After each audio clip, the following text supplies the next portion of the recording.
This is one of many Marugen buildings here in Ginza, Tokyo, that has been abandoned and sold off and is ready for demolition. It's kind of going really quickly. Kawamoto-san, who's a billionaire real estate dude from the bubble era and before, he passed away in 2024, February. The properties have been sold. There's a couple of them down in this direction. Some of them have already been demolished. And for me, as someone who's been living in Japan for half my life, this is something of history. So I thought that before these are all completely gone, we would get a chance to look. We can't go inside, but this is going to absolutely change. I think this is Soto Boridori, the avenue here in Ginza, over the course of the next 5-10 years as they build something new in its place. This building, I think, has been abandoned for like a decade or more, maybe more than that. It looks, it really does look the part, right? If you look at the lights above, well, they used to be lights. This is really, it's a throwback to the 1980s. Even look at this. You can kind of see going all the way to the cement and the structure of it. You can't see inside of it, but just a little bit of the building. This kind of fake marble to it, the gaudy 1980s entertainment of Ginza look to it. This is all going to be torn down probably in the next couple of months. This building is ready for demolition. Some information here. And there's another one down the street. I want to tell you the story, though, of Kawamoto-san. And if you're Hawaiian, you already know this story, or at least you know most of it. Up on the top of it, you have the Marugen symbol, which is, I believe, the Gen, or the Marugen. I can't remember. It means like it's Maru meaning circle, and his last name meaning, what was Gen in there. Here's the story as I read it to you. The Marugen buildings in Tokyo's Ginza district are a distinct part of the city's urban landscape, known for that numbered signage and association with nightlife. These buildings were developed by Genshiro Kawamoto. There you see the Gen in the Marugen, a real estate magnate from Kita, Kyushu. That's where Fukuoka is down in the Kyushu island, who rose to prominence during Japan's post-war economic boom. The rise of Marugen Empire. Kawamoto was born in 1932 into a kimono merchant family in Kokura, now part of Kita, Kyushu. After leaving Keio University, which is here in Tokyo, he took over the family business and transitioned into real estate in the 1960s. He began construction, multi-tenant buildings, often equipped and furnished spaces for bars and clubs in entertainment districts like Kokura and Fukuoka's Nakasu. Nakasu's big entertainment area there. These buildings were branded with the name Marugen, combining Maru, or circle, and Gen from his own name. It's actually pretty creative there. By the 1970s, Kawamoto expanded his Tokyo buildings, his first Ginza property in 1974. Hey, I remember that year. And at the height of his success in the 1980s, he owned approximately 60 buildings in major nightlife hubs such as Ginza, Akasaka, Roppongi. Wow. Akasaka, Roppongi, and over 5,900 tenants. It's a lot. His properties were easily identified by the bold Marugen. I have it emblazoned in my mind.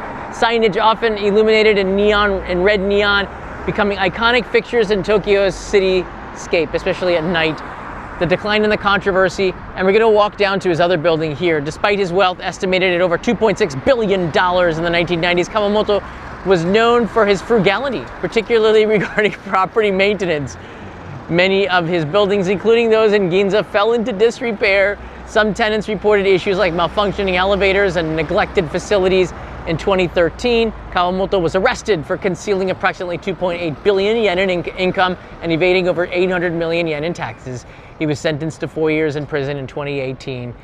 He was pretty old, so I'm not sure too much of the story. I guess we could Google that. His properties abroad, though, attracted attention. In Hawaii, he purchased luxury homes. So I can move this along here. Luxury homes controversially rented them out to low-income families, leading to disputes with neighbors and local authorities. Legacy and recent developments. Kawamoto-san passed away last year, February 2024, at the age of 91. Following his death, his remaining properties, including several Marugen buildings in Ginza, were sold off, including this one. Reports indicated that 7 of these buildings were valued at approximately 37 billion yen, $250 million. That's a lot. Today, some Marugen buildings still stand. This one!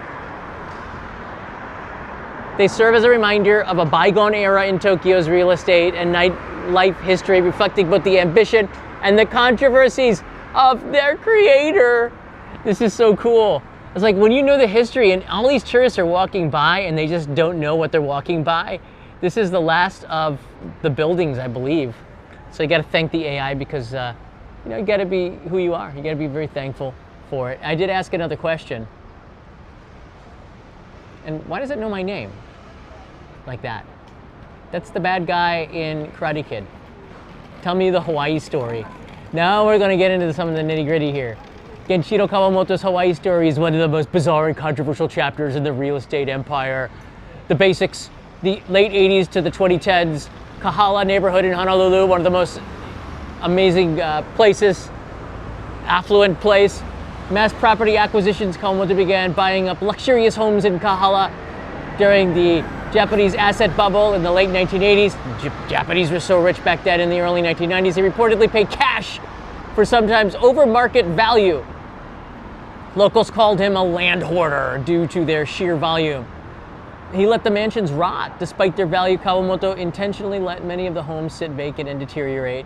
He sometimes gutted the interior, refused to maintain them, and left them with broken windows, overgrown yards, and visible damage. Neighbors were furious, saying it lowered their property values, which it did, and made the area blighted.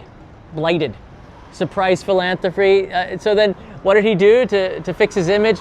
He started to house, in 2006, low-income Hawaiians to come in and move without a contract. Go ahead, take the place. And then a couple of months later, he evicted them. That's what you do with philanthropy. Bring people in and then destroy their lives. The neighbors saw it as a stunt. Months later, it has been seen as a manipulative social experiment. Yeah. He was quite an interesting media persona. I've seen him on the news. Seemed like a very interesting guy to get to know. But the properties, I don't know if they're still there, but apparently it was like they were kind of looked like abandoned stuff with all these sculptures and things like this. Now, one of the things you're going to see on YouTube is this abandoned billionaire's mansion in Atami.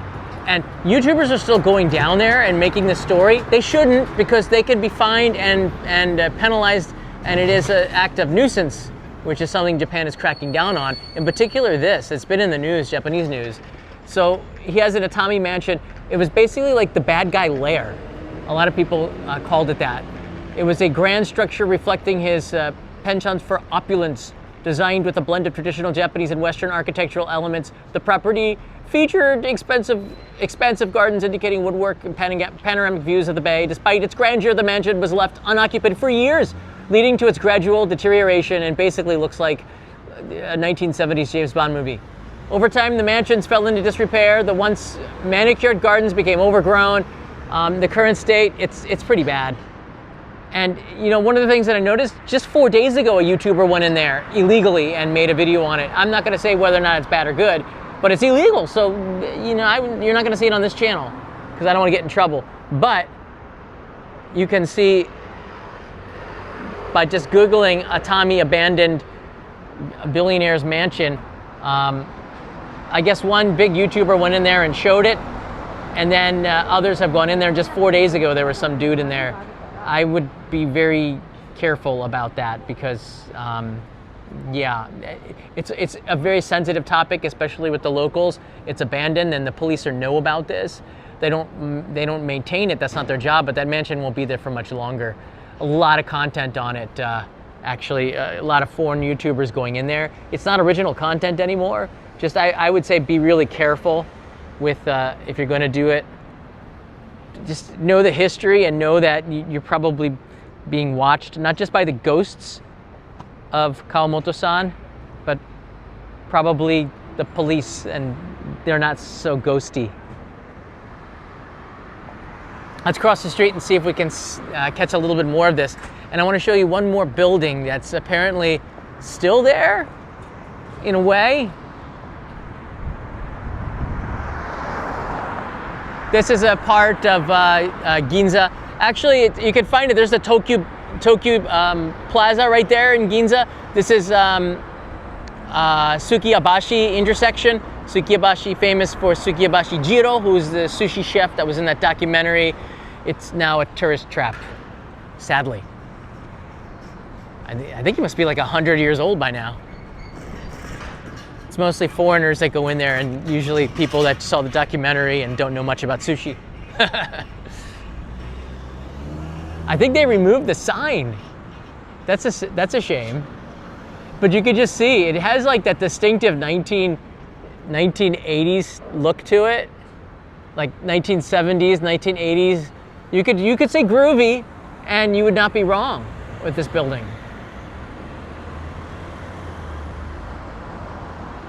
I think there's a lot of entertainment in there because typically you would have windows, right?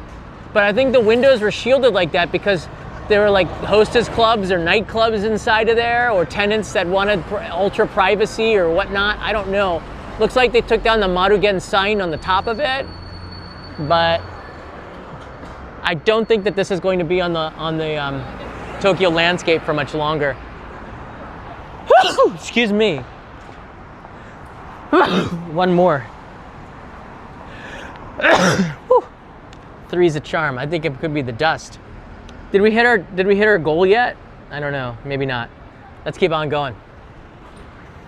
So among the streets of Ginza, you're going to see a lot of these old buildings from the 1970s and 80s, and this is a good time to do it because they're not going to be here much longer. All of Tokyo is very much under construction. Thank you, Russell.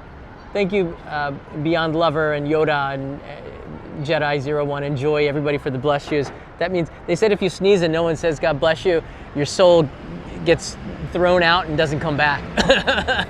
I appreciate it. Bring back my soul.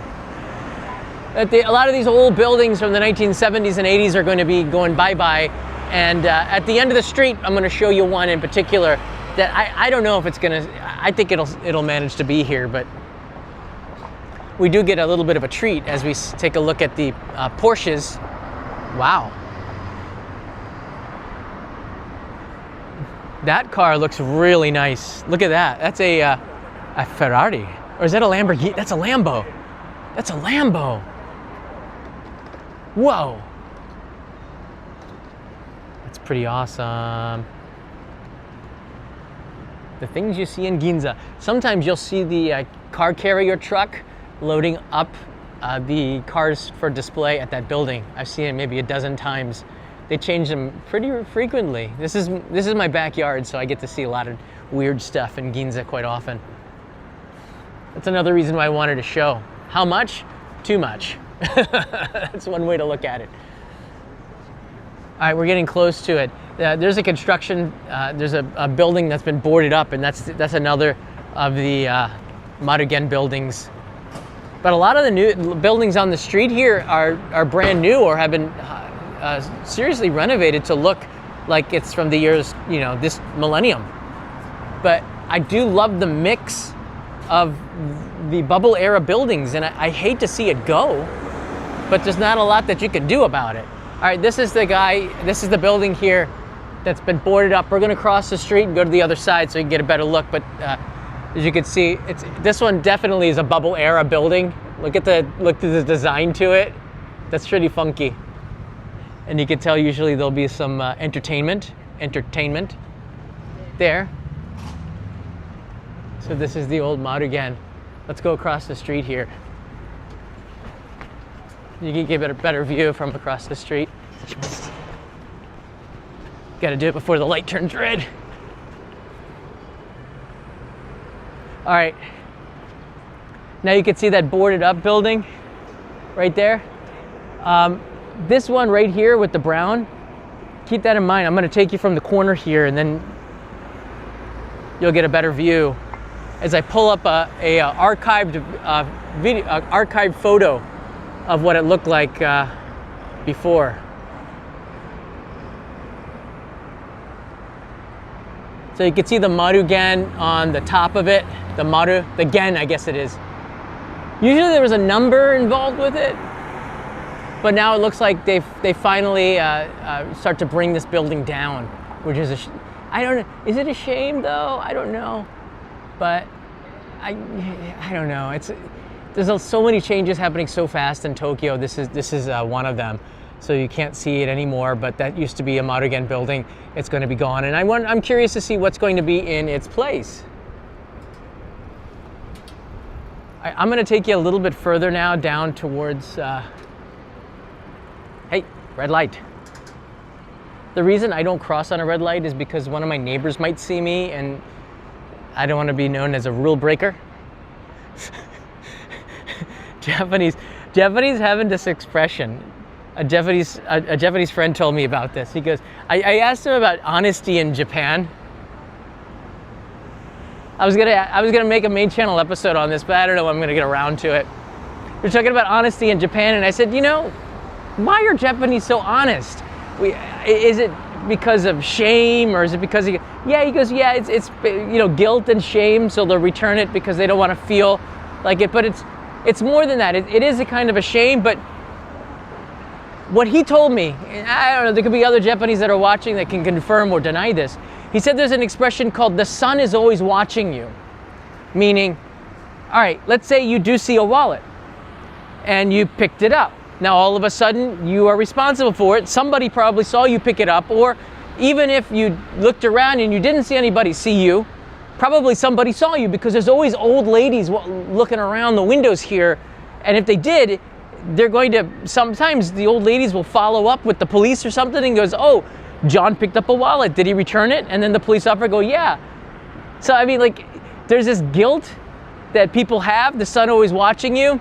So they will return it, because if they didn't, that could be bad, and if somebody saw them, then they'd get in trouble, or their reputation would be ruined. And reputation is more valuable than money here, probably in every country. So that's one reason why Japanese are honest, according to one Japanese friend that I have. You can confirm or deny that. It seemed to make a lot of sense to me.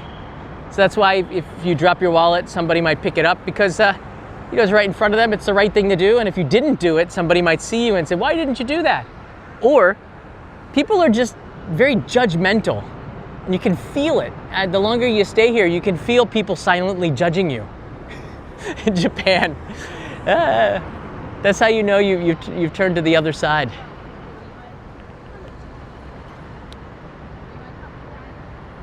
Such a mix of buildings. This one looks like it came in maybe the 1980s as well. So it looks like there's some curtains and some entertainment up there, or somebody's house. Interesting.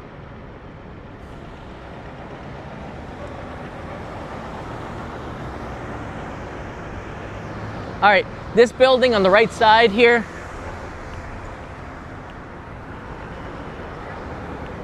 this is the old Shizuoka Shimbun building, and whatever building was here, I can't quite remember. But this triangle here, very interesting building, and I can't remember what was here. This could have been another Marugen building that's already been torn down. Tokyo's like this everywhere. But this one right here, I forget, a very famous architect designed this one. But it's got this bizarre, like a pole, and the offices are like attached to the pole. And it goes back to like, you guys all remember the Nakagin Capsule Tower? This goes back to, I think, that era where there was some bizarre architecture in Tokyo. And this is one of them.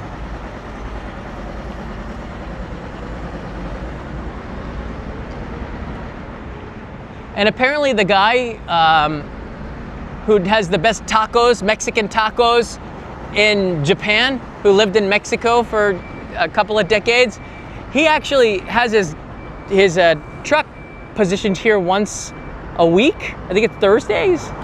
He's got an Instagram with his schedule there. And he by the way, he's always late, because I remember we got here at 5:30 when he said he was going to be here. and he didn't come until 7:30. And Leo and I are like, yeah, we're not waiting 2 hours. But there's a Shinkansen going by.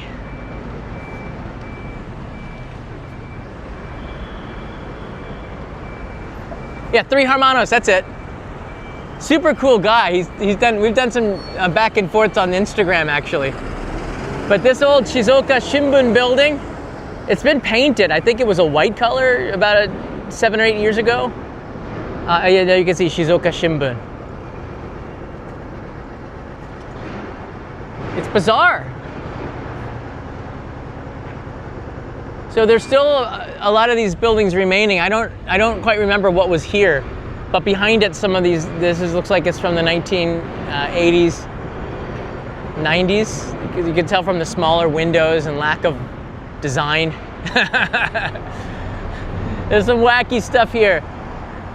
In Dolbashi intersection. Ginza corridor is down here, where there's a lot of restaurants. At night it is quite entertaining. A lot of good eats here, some pretty good restaurants. And then in Shimbashi, you guys know the nightlife there. I did an episode on this not too long ago. Do I have the... No, I don't have the thumbnail for it handy right now. But yeah, the nightlife there is really interesting. I changed the thumbnail. Here it is. It's like, this is not the thumbnail anymore. It just says Tokyo nightlife now. But yeah, it's an interesting place to go for a night. This area in Ginza always quite interesting. But that's pretty much the story. Those are only 2 that I could find that are remaining. There used to be, I don't know, you said there was like 60 of them, right? A lot of them are gone. So I don't know. I guess we're going to have to, it's so hot. So I have to take off my head because it's like I'm sweating now.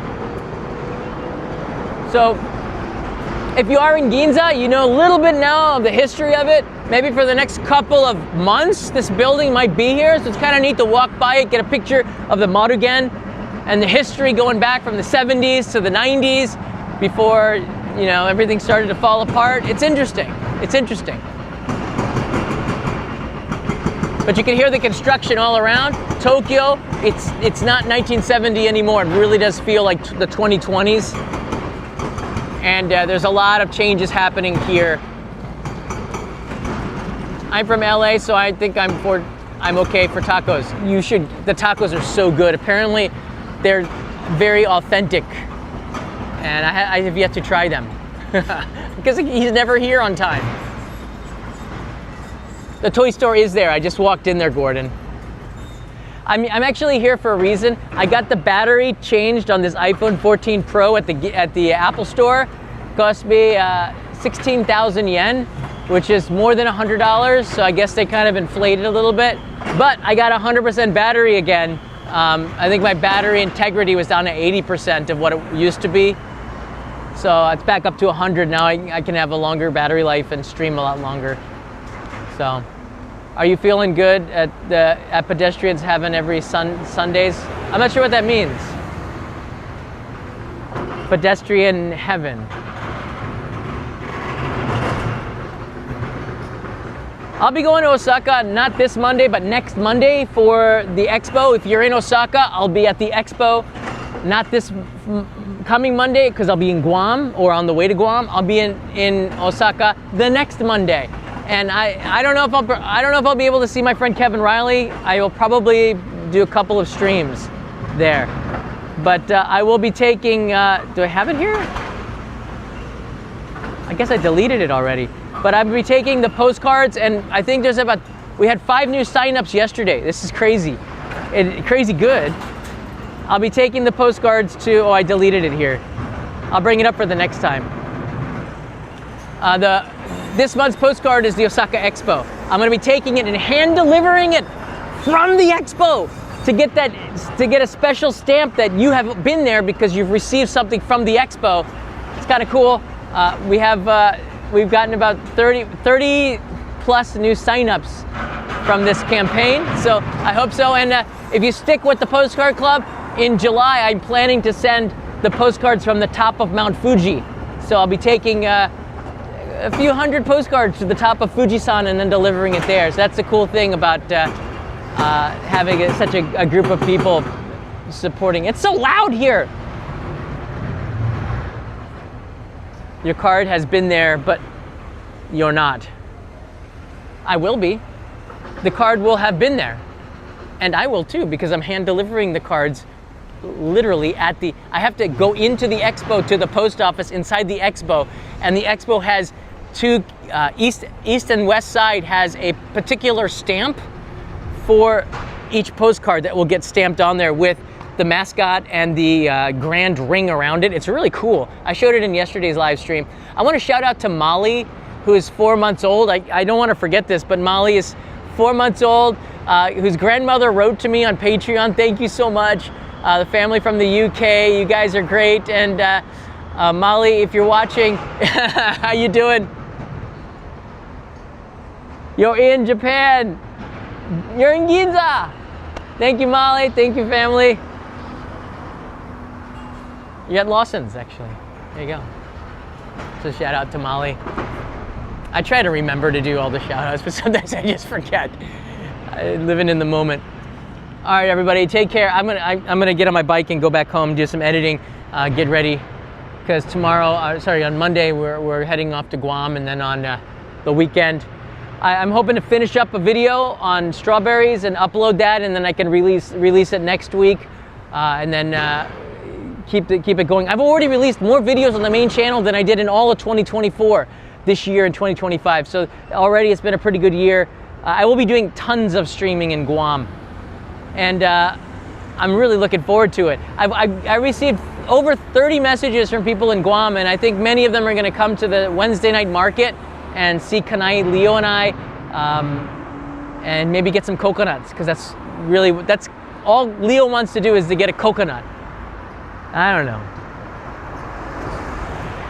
It's Coconut Boy. He wants to climb the coconut tree. I told him, dude, you can't do that. And they got coconut crabs in Guam, and I showed him. It kind of freaked him out, and they said, I think he's good. You look at a coconut, go Google coconut crab, Guam coconut crab. These things are armored crabs. They're massive. You see one of those, you don't want to climb a tree anymore. They look pretty big. I know, right, Joy? We should be coming to Philippines. That's another land of coconuts. Some good ones there. All right, guys, take care. I'll see you tomorrow in another live stream as I take you to another area of Tokyo, or maybe beyond. We will see. But it's Thursday. Tomorrow is Friday. Maybe. All right, guys. Mata ne.